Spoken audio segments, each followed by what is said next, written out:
can hear something. Oh my god.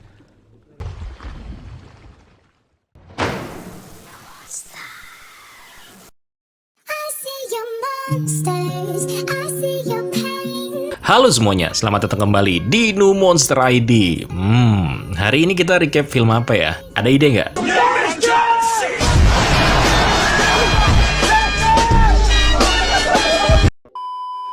Oke, film yang akan kita recap kali ini berjudul Rogue, yang diproduksi pada tahun 2007. Menceritakan tentang sekelompok turis di Australia yang menjadi mangsa buaya raksasa pemakan manusia, yang memiliki ukuran sekitar 25 kaki atau 7,6 meter. By the way, film ini sendiri terinspirasi dari kisah nyata tentang seekor buaya yang diberi nama Sweetheart, seekor buaya air asin raksasa yang menyerang sebuah perahu di akhir tahun 1970-an. Namun pada kenyataannya, Sweetheart sendiri tidak pernah dituduh bertanggung jawab atas setiap serangannya terhadap manusia. See your monsters, I see your pain. The world needs him.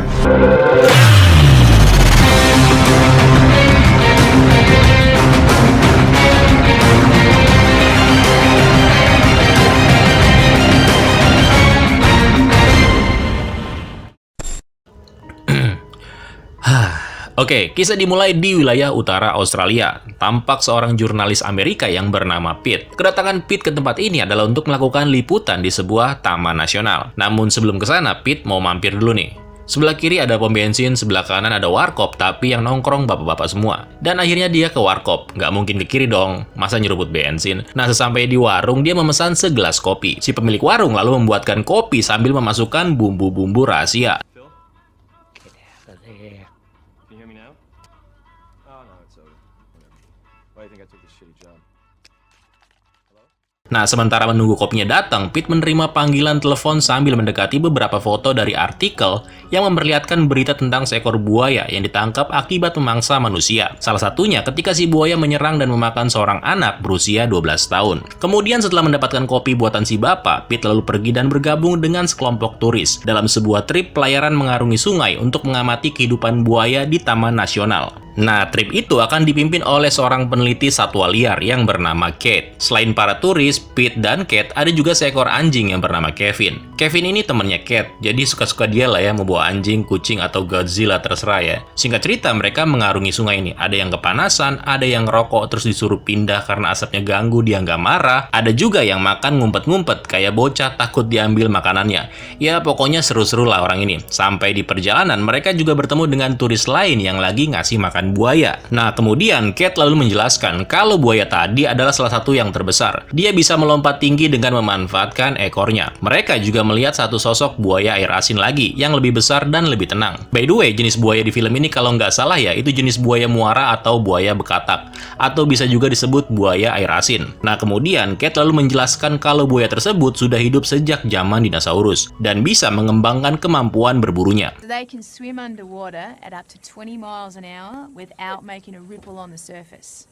They're also known to watch their prey and learn their habits. So if any of you are camping up here near a river and you need to get water, Teeth like your mother. make sure you do so at a different time every day because the croc will learn your routine.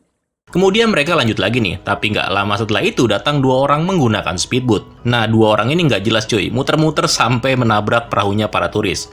Bingung dong, ini orang siapa gitu datang-datang rusuh? Ya, mereka ini sebenarnya temannya Kate juga. Salah satunya bernama Neil. Nah, karena nggak jelas nih apa maunya si pemburu unggas ini, Kate lalu mengancam akan menabrakkan perahunya, sehingga temannya Neil menjadi panik dan kecemplung deh si Neil ke dalam air.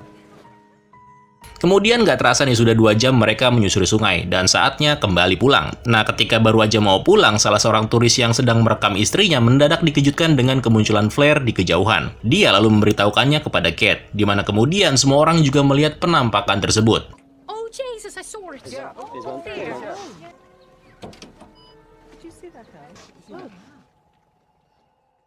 Nah, karena menganggap kalau itu merupakan tanda meminta bantuan, Kate lalu mencoba menghubungi markas, berharap akan diberitahu tentang langkah apa yang harus diambil. Namun karena terjadi gangguan, Kate memutuskan untuk memeriksanya. Sebagian dari para turis sempat nggak setuju gitu. Sempat terjadi perdebatan, namun Kate berhasil meyakinkan para turis kalau ini nggak akan berlangsung lama. Begitu nyampe, set, ada yang minta tolong bawa pulang, kelar. Gitu kira-kira rencananya. Kemudian mereka jalan deh nih ke lokasi. Perjalanan ternyata memakan waktu yang cukup lama. Dan bahkan mereka harus memasuki daerah yang dikeramatkan oleh para penduduk. Suasananya terlihat sepi dan cenderung horor. Terdapat juga lukisan di tebing yang menggambarkan satu sosok buaya yang ukurannya sih kayaknya gede ya. Singkat cerita mereka akhirnya sampai di lokasi dan menemukan bangkai kapal yang tenggelam. Nggak jelas gimana nasib orang-orang yang ada di perahu tersebut. Tapi yang pasti tiba-tiba sesuatu menabrak perahu mereka. Okay, we should. Oh shit, we're sinking. Nah, karena akan tenggelam, Kate dengan cepat membawa perahunya ke sebuah tanah atau pulau kecil yang ada di tengah-tengah sungai.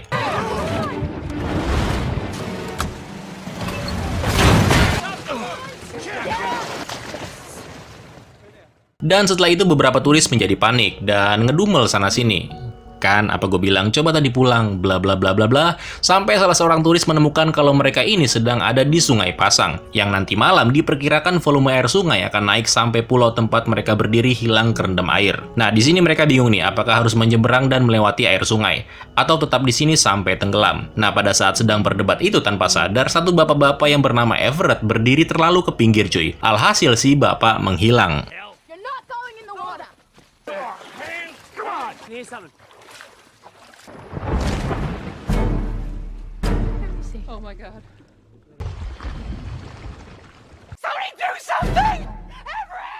Setelah kejadian itu, semua menjadi semakin bingung dan semakin takut. Kemudian dua orang begundal yang tadi kini muncul dan tiba di pulau. Dengan sombongnya, Neil dan temannya malah berputar-putar dan akhirnya berhenti di tengah sungai. Yang tanpa disadari, seekor buaya menabrak perahu mereka. What's wrong with the boat? I can't. He cannot hear you. Come back. I'm kidding.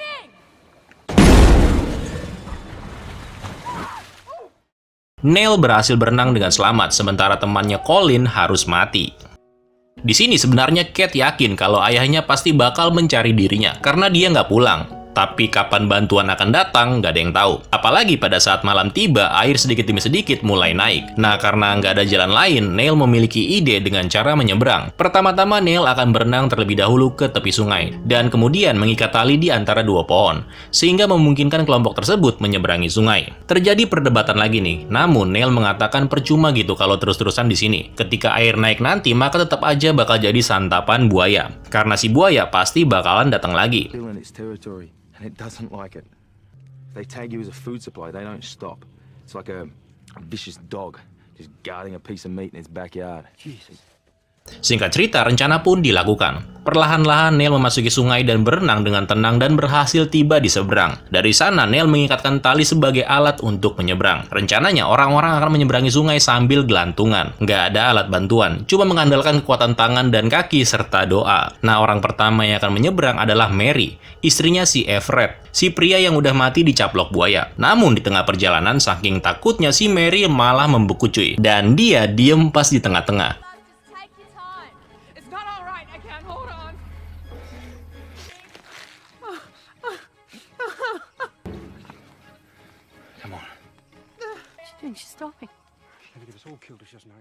Nah, di sini ada satu keluarga yang terdiri dari 3 orang, bapak, ibu, sama anak perempuannya. Nah, si bapak ini karena saking paniknya malah jadi nggak sabaran dan bersikap agresif. Dia mencoba untuk memaksa putrinya dan dirinya sendiri untuk menyeberangi sungai. Padahal si bapak udah dikasih tahu nih kalau talinya nggak akan kuat untuk 3 orang.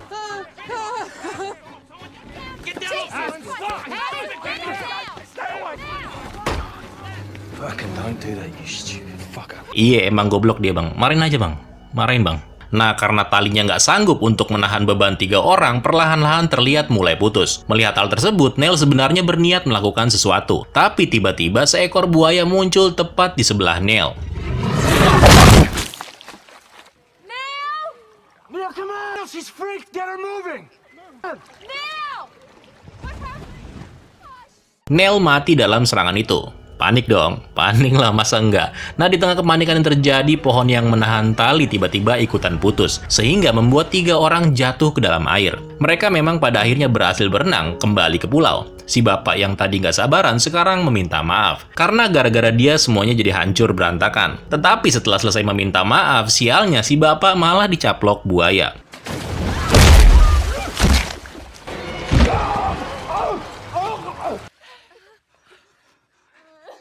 Setelah gagal menyeberang, kini air semakin naik-naik ke puncak pulau. Di sini, Pete sadar kalau cara mereka agar selamat, ia tetap harus menyeberang. Karena itu, Pete punya ide nih, yaitu dengan cara menggunakan umpan kail yang berukuran besar untuk mengalihkan perhatian buaya. Sementara di sisi pulau yang lain, orang-orang akan berenang ke tepi sungai. Begitu buaya memakan umpan, kan nyangkut tuh karena kailnya gede banget.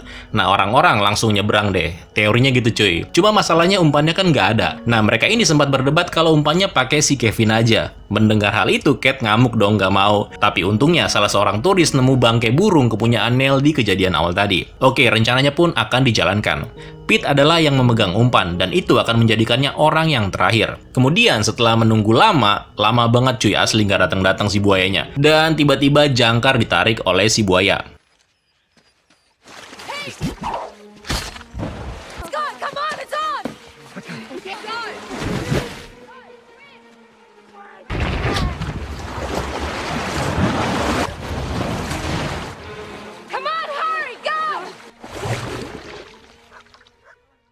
Tapi suasana menjadi semakin tegang, apalagi ketika tahu kalau si buaya tiba-tiba berhasil melepaskan umpan. Si buaya langsung berputar ke arah belakang dan menangkap Kate serta menyeretnya ke bawah air. Hey, it's loose!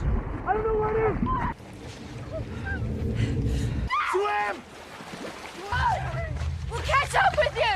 Get out!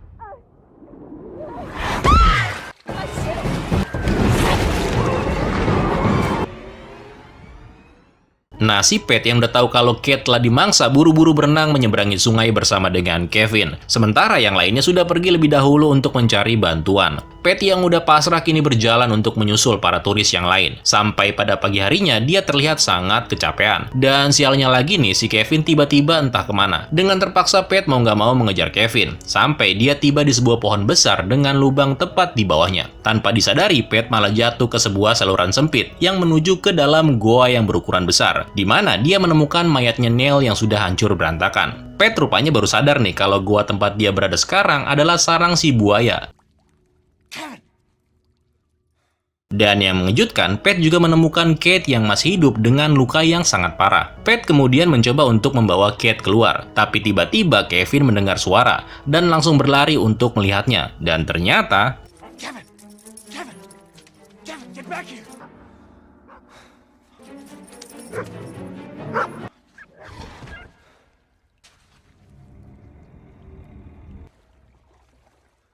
Yang punya rumah udah balik coy. Pete mengangkat tubuh Kate dan memindahkannya dan bersembunyi di balik bebatuan. Si buaya dengan ukuran yang besar ini ternyata akan beristirahat. Capek dia bos. Melihat ada kesempitan, Pete perlahan-lahan berniat untuk kabur.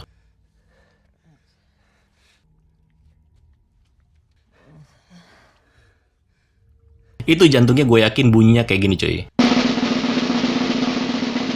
Pelan-pelan Pete berjalan dengan tenang. Diintip dikit dong bos, masih bobo. Jalan lagi, intip dong, masih bobo, aman. Ada gajlukan nih, pelan-pelan mas naiknya. Intip dikit lagi dong, masih bobo cuy, aman terkendali. Ya Tuhan, jantungnya mau copot pas itu. Diangkat lagi Kate-nya, pintu keluar di depan mata. Intip lagi. Loh kok hilang?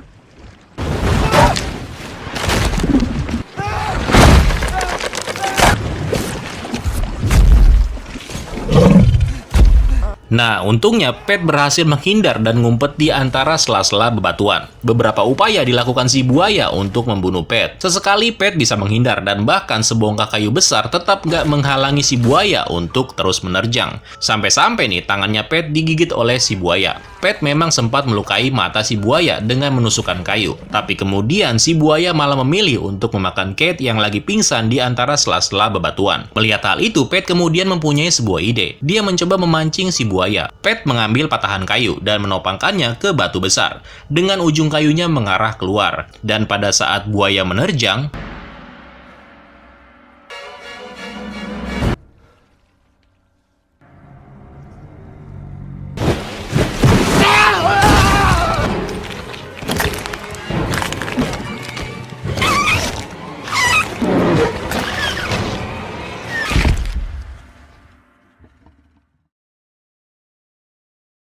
Ted berhasil membunuh si buaya cuy. Nah setelah itu sambil membawa Kate, dia berhasil keluar dari dalam goa yang kemudian bergabung kembali dengan para turis yang juga masih hidup bersama dengan datangnya bala bantuan. Dan di bagian akhir sebuah artikel surat kabar memberitakan bagaimana Pete secara heroik berhasil mengalahkan seekor buaya ganas.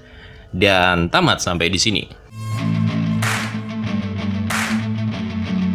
Oke, ceritanya bagus menurut gue ya. Visualnya oke, meskipun penampakan buayanya nggak terlalu banyak. Tapi tegangnya dapet kok. Nah, film ini mendapatkan ulasan positif dan dipuji oleh para kritikus film. Namun dari segi pendapatan ternyata nggak mendapatkan hasil yang memuaskan. Kenapa gitu ya? Filmnya oke tapi untungnya dikit. Dan yang terakhir nih, pesan moral yang bisa diambil dari film ini adalah kalau udah waktunya pulang ya pulang gitu, nggak usah mencela-mencela kemana-mana, dicaplok buaya kan. Oke, sekian dulu untuk hari ini. Terima kasih buat kalian yang sudah menonton sampai habis. And see you in the next video. Keren lo semua. Ciao.